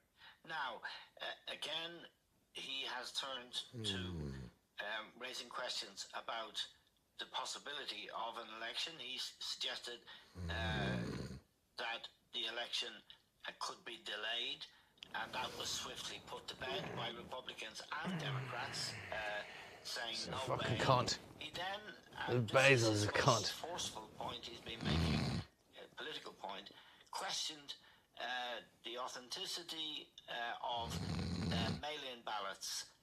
Said repeatedly, has said now for 2 or 3 weeks, they are open to corruption. They are an invitation for corruption, for people who don't exist, voting, and all of this kind of thing. This seems to me to be a strong card to play to an audience who aren't really paying attention. How valid, because post-in votes are going to be critical in this election because of the pandemic circumstances, perhaps. How valid is his criticism or the doubts he raises about mail-in voting? Experts who've studied that issue have almost universally pushed back against his characterization of mail-in voting as more dangerous than in-person voting when it comes to fraudulent votes and things of that nature. People maybe have a overly lax view of what mail-in voting actually involves. While the regulations vary from state to state, there are generally a number of issues about signatures matching. If you were voting Eamon, your signature in many states has to match a signature that they have for you on file. There are other ways of tracking votes and things of that nature. There's a whole bigger question here, which we won't get into now, maybe we'll get into it some other time, where there's a big debate about election security here in general, be it in-person voting or voting by mail. And the broad fact is that there isn't evidence of widespread fraudulent voting. here. Now, there's a separate question. Go ahead. I was just going to say, sorry to interrupt, because I just going to say the memory of Al Gore and George W. Bush and Florida and hanging Chads, that memory is fresh, isn't it? Hanging fucking Chad. Do you remember the hanging Chads? Of Americans as well, because this was an election that really did change the world. Right, the 2000 election in Florida. Now, the 2000 election in Florida, well, the 2000 election nationwide, it's important there, I think, to stress, that controversy was because of a really weirdly designed ballot paper. There wasn't a suggestion of fraudulent voting in Florida in that instance. There was a suggestion that the ballot paper had been designed in a really odd way, so that, for example, you had residents of a county in which there is quite a high Jewish population voting for Pat Buchanan, a third-party candidate with a history of being pretty shaky, to say the least, on Jewish and anti-Semitic issues. So that's clearly a big issue. Now, he's unlikely to win that argument, but when one watches American conversations about this, many people are alert to the possibility that the result won't come on November 3rd or in the early morning of November 4th, that there will be a delay, that there will be confusion, and that he will refuse to go. You might correct me if I'm wrong, but this talk is more than idle musings. People are seriously concerned that he might not go. Yeah, there are concerns in that respect. It's a complicated issue. I mean, I think you're really right, and it's really worthwhile to bring up this notion that the result may not be known for some time.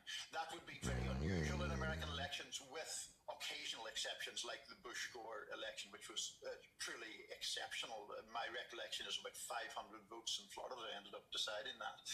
But there are two separate questions. One is, if the result is in genuine doubt for a long time, does that then produce a scenario where Trump is firing up his supporters? He's saying that the election is illegitimate. He's making charges of voter fraud, well-founded or otherwise, and then you're in an unstable situation. There's a separate question about him outright refusing to go. That is something that is entertained, I think, on the left. It is difficult to see how even Trump could hold on if it is clear. I mean, if Joe Biden wins by a clear margin, for example, it's very difficult to see how Trump could hold on. The issue is more if the election result is in doubt for a long time, what the effects of that could be. Yes. Now, I watched an interview on Newsnight last night with a former Republican Senator, Jeff Flake. He served Arizona from 2010, I think, until the last midterm election. He declared that he wasn't going to vote for Donald Trump. He also declared that that Trump was destroying the Republican Party, particularly, he said, with millennials and Generation X. He wasn't grandstanding. I didn't think he's someone I saw. He was in the hearings over the disputed Supreme Court nominee. If you have millennials, you have a Republican, it seemed, who was detaching himself and arguing from the party and arguing that the party is being damaged quite seriously by Donald Trump. I just wondered how representative he is, and if those remarks about Generation X and the millennials has some resonance for you. Yeah, he is representative of a certain strand within the Republican Party. I think we'll preface this by saying that Donald Trump's support from Republican voters remains very high. I mean, mid-80s to 90%. Right. But there is a strand within the Republican Party, and Jeff Flake is a good example of it, that is worried about all the things that you have cited.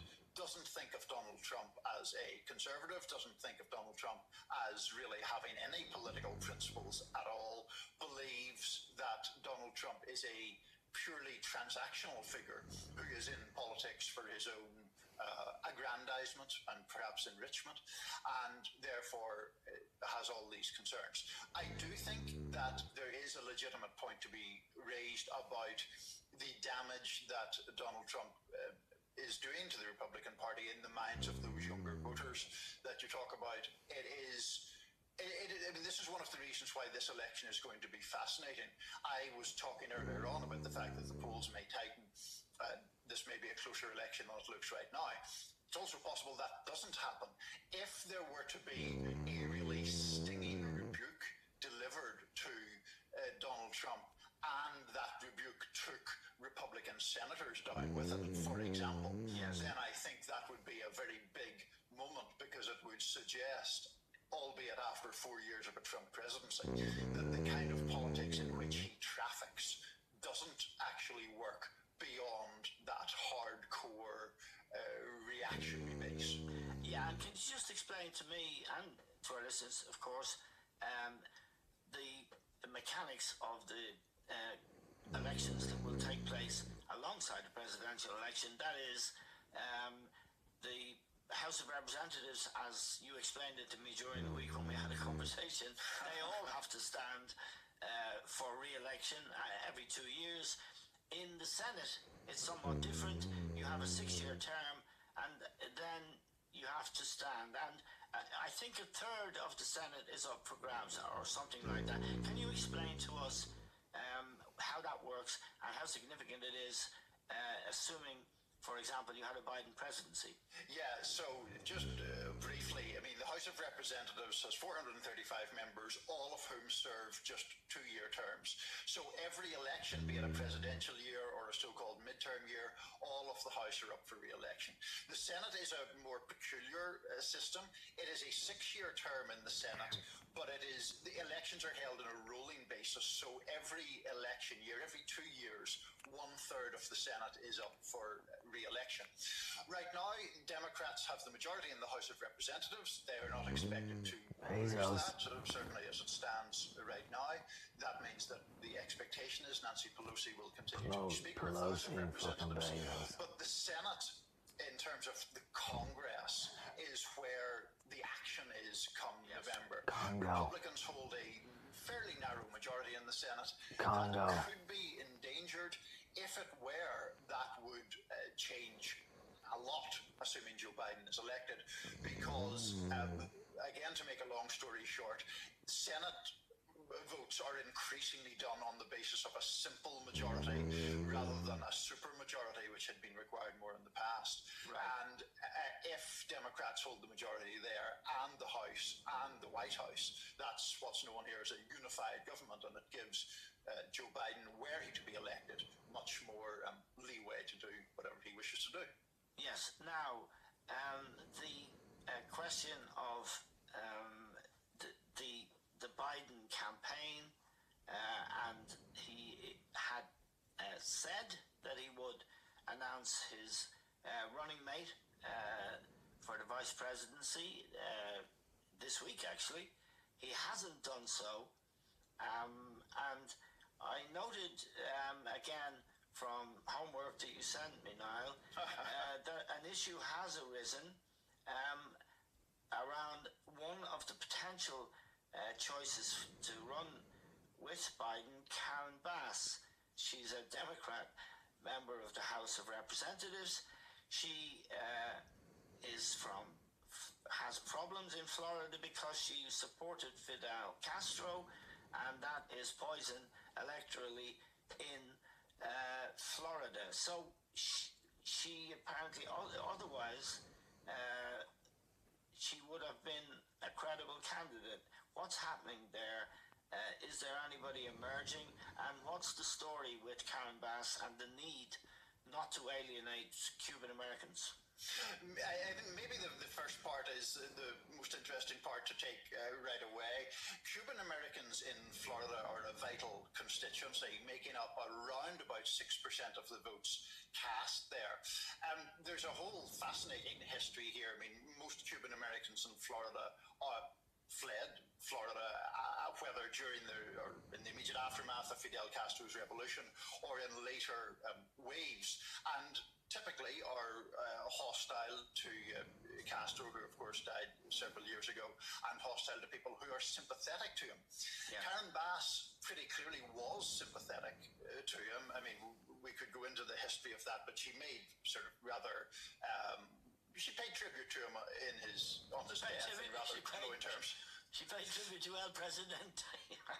He's fucking Presidente. Jefe, I believe. Jefe. Spanish pronunciation isn't the best, but basically commander-in-chief, which is not just a statement of fact, but a phrase that the Cuban government or regime used about Castro himself. The point is that may not have done Karen Bass any great harm in the left-wing circles in California, in which she has typically moved, but it's very dangerous in Florida because of the Cuban American vote. So anyway, that has put Karen Bass's stock down a bit. Susan Rice, who your listeners may remember, the former U.S. ambassador to the United Nations during the Obama presidency, is someone who I think has risen a little bit in the so-called Veep stakes. And of course, Kamala Harris, senator from California, continues to be one of the leading candidates there. Now, one of the things that President Trump has sought this week that would be unusual is an extra debate. His argument is because there has been no conventional campaigning and it looks like there isn't going to be even conventions, and that an extra debate should be held early. And first of all, because the first organized debate is on September 28th, Trump has made the argument, and people have made the argument for him, because mail-in voting can start pretty soon if it hasn't even started. A lot of people, millions of people, will have voted before the first debate. So that's what he's looking for. Yes, that's right. The early voting picture is itself fascinating. We keep talking about November the 3rd being election day, which of course it is, but many people can vote before then, millions of people, and that is what the Trump campaign is using as its rationale to seek this earlier debate than the three already scheduled. I think it's important to stress, Eamon, that whether that argument about early voting is considered valid or not, the Trump campaign is doing that because they think more debates could be to their advantage. They think that Joe Biden is pretty shaky, and indeed he did appear quite shaky in some debates during the Democratic primary. So therefore, the Trump campaign's belief is clearly, we are behind, we need to change that. One of the best big opportunities to change that is the debates. Therefore, the more debates, the better. Now, the Biden campaign, since we last spoke 7 days ago, now he did speak the week before this one. He made a speech and took questions. I saw it. It was, I don't know, not great, but not bad. It was somewhere in between. It was certainly not presidential. It was not energetic. It appeared a bit shaky. Has he left his home in Delaware this week? And is his campaign simply going to consist of giving well-designed but rather tame interviews, or and allow Trump to trip himself up and get in his own way? I think that the effort or the intention is to do the second, quite frankly. I mean, Joe Biden has been propelled into the polling lead, not by anything that he has done, really, but by Donald Trump's propensity to mess himself up. So Biden has, for example, given TV interviews this week. He has said, made public remarks in various ways. He has got himself into some difficulty with some of those remarks. In fact, just yesterday, he was apologizing for a clumsy remark that seemed to indicate or seemed to suggest that the black community, the African American community, was in some way monolithic.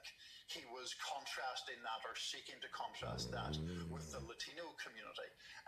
I mean, I understand the point he was trying to make, which is, to circle back to something we were just talking about, the political views of, say, Cuban Americans are often rather different to those of Mexican Americans. But the suggestion, or the way it came out in Biden's case, was sort of black people are all the same, which is a very tone-deaf way of putting it. Yeah. So I think go ahead. No, I was just going to say, he made another clumsy remark to a black interviewer a couple of weeks ago, in which he said, if you're gonna, you can't be black if you're not voting for me. You can't be black. You can't be black if you're voting. A generic apology, shouldn't he? I'm just posting. I'm sorry for everything.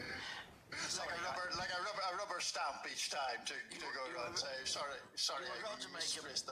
You were going to make a point there, and I interrupted you. Well, it's just that Biden does have this tendency towards these rather tone-deaf remarks, and of course now the spotlight is on him more intensely than ever before. I mean, it was a different thing when he was one of a number of Democratic candidates seeking the nomination. Now he's the guy. You know, he's going to officially accept the nomination. He's dead on. Matter of weeks from now, he's going to pick his vice presidential person. It's going to be him. And so that's why I think Democrats who have never been that inspired by Joe Biden are nervous. They're nervous about the debates. They're nervous about his general Stanage knows. In saying all of that, Stanage knows what he's talking about. Biden. Look, lads, we'll talk to you later on, okay? But you want to watch out, because I think Biden could be in with a shout. And the Cuban vote in Florida is going to be crucial. The Cuban vote, okay? We'll leave it with that anyway. We'll see how that comes to fruition. We don't know.